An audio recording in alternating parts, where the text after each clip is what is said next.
को powered by Vimal. Vimal बोलो जुबा केसरी.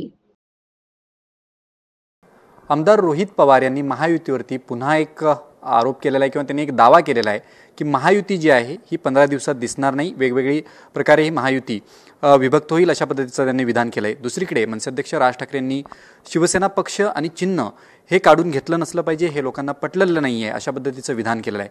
या सगळ्यावरती बोलण्यासाठी आपल्यासोबत संजय शिरसाट जे आहेत, जे शिवसेनेचे प्रवक्ते आहेत, नेते आहेत, आपण त्यांच्याशी बोलणार आहोत. संजयजी, ज्या पद्धतीनं महायुतीच्या बाबतीत रोहित पवार यांनी जे विधान केलेलं आहे की 15 दिवसात किंवा 20 दिवसात महायुती दिसणार नाही, एकदा हे अधिवेशन झालं आणि निधी वाटप झालं की हे वेगळे होतील. रोहित पवारांना आता आजकाल नेते व्हायचं स्वप्न पडायला लागलेले आहेत. पटकन जर राजकारणात जायचं असेल ना आणि मोठं काहीतरी हेडलाईनमध्ये यायचं असेल ना तर असे बेताल वक्त करावं लागतात. काय माहिती राजकारणाचं आणखी, आपला प्रवास किती, आपण बोलतोय काय. परंतु नाही, आता महाविकास आघाडीमध्ये एक तो संजय राऊत बोलतोय ना, मग आपण काहीतरी बोललं पाहिजे, चर्चेत राहिलं पाहिजे. या लोकांना आदत काय माहिती का, चर्चेत राहायचंय.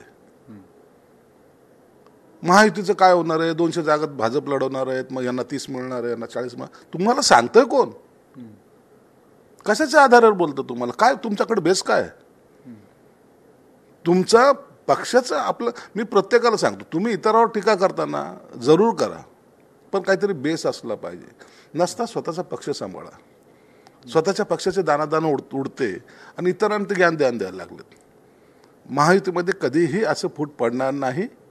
महायुती ही येणारी विधानसभा बरोबर लढवणार आहे. त्यांनी अजून एक असा दावा केला आहे, एकीकडे त्यांनी म्हटलंय की 15 दिवसात विभक्त होतील आणि दुसरीकडे त्यांनी असं म्हटलंय की भाजप 200 जागा काहीही झालं तरी लढणार आहे. उर्वरित ज्या 88 जागा आहेत यामध्ये 30 जागा शिवसेना, 20 जागा अजित पवार आणि ज्या काय 28 जागा आहेत किंवा 38 जागा आहेत या मित्रपक्ष लढतील. अरे ते 288 लढणारे भाजप, तुम्हाला काय करायचंय, तुम्हाला काय करायचंय, काय गणित मांडायला तयार करतात. हे मोठे ज्योतिषी झालेले आहेत. यांना तर भविष्य, तर यांना हात दाखवायचा नंतर पहिले आपण ज्योतिषाकडे जायचे ना, तसं आता दुसरीकडे जायचं ना, यांच्याकडे जाऊन दाखवावं लागेल. सांग बाबा माझं भवितव्य काय, काय बोलायचं. अरे तुमचा शरद पवारचा गट किती आता लढवणार आहे ह्याच्यावर तुम्ही बोला ना. बघा बरं तुमची काय हिंमत आहे का, सांगा बरं तुमचा आकडा. नाही, तुम्ही चॅलेंज देताय. हा, चॅलेंज आहे त्यांना. सांगा होतं नाही की आम्ही एवढ्या जागा लढवणार आहात म्हणून. बोलायला काय जातंय, काहीतरी फेकायचं म्हणून फेकत असतात ते लोक. हे बघा, अशा लोकांच्या कोणत्याही वाक्यावर असं विश्वास ठेवू नका. यांना आणखीन अबकडं माहीत नाही. त्यांना राष्ट्रवादी शरद पवारांच्या गटामध्ये स्थान पाहिजे, थोडं वरिष्ठ स्थानावर जायचंय.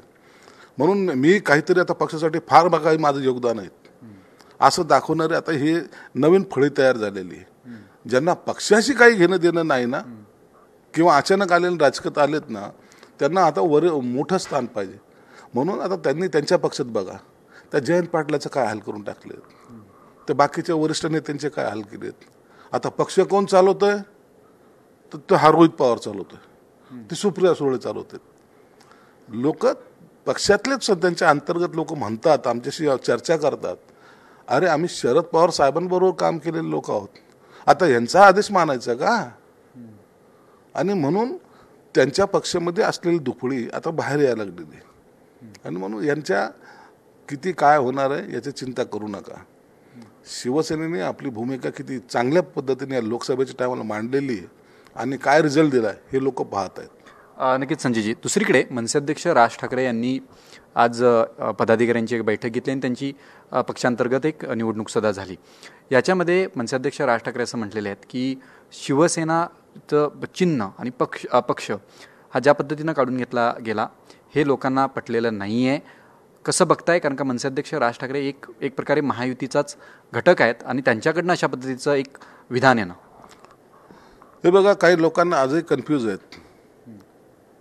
आम्हाला पक्षाचं नाव किंवा चिन्ह घेण्यामागची आमची भूमिका काय होती, मुळात उठाव का केला हेच यांना काही लोकांचे कन्फ्युजन आहेत. हे शरद पवारच्या दरवाजात जाऊन आम्हाला उभं राहायचं नव्हतं किंवा त्या काँग्रेस बरोबर जायचं नव्हतं, जे शिवसेना प्रमुखांचे विचार होते. आणि मग ज्या बाळासाहेबांनी कष्टाने हे कमवलेली संघटना आहे, जीवनभर तो प्रवास त्यांनी केलेला आहे.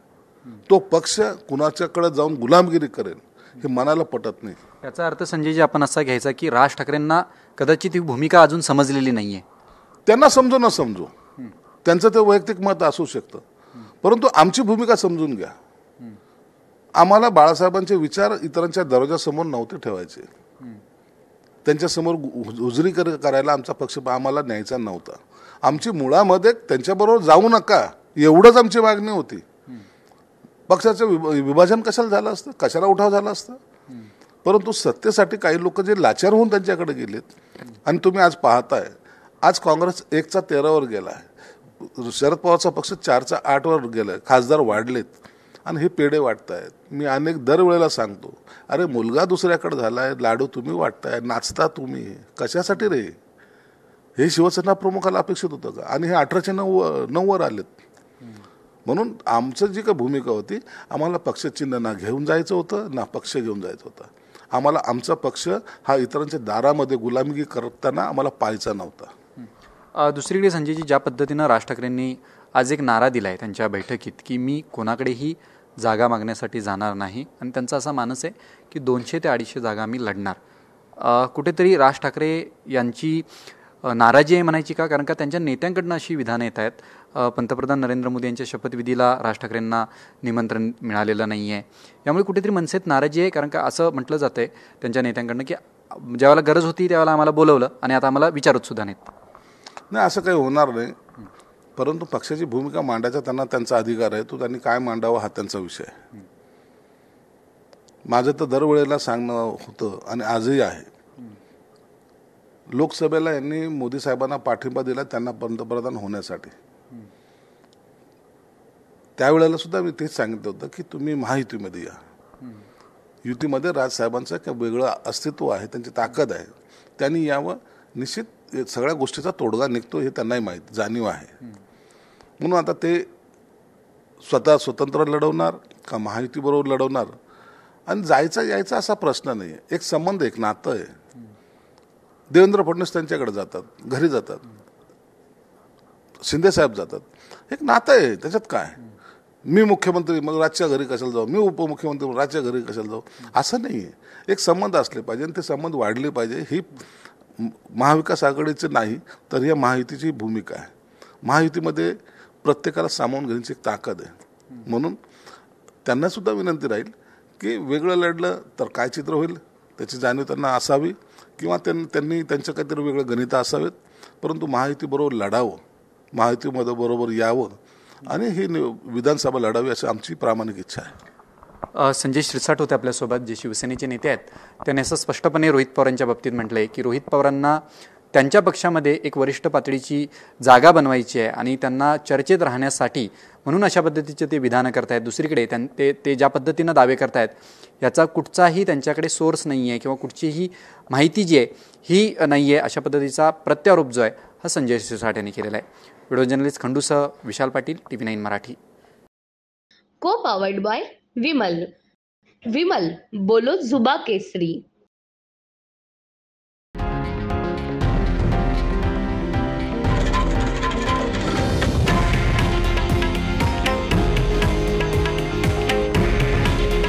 हे आहे देशातील नंबर 1 न्यूज नेटवर्क आणि आपण पाहत आहात TV9 मराठी.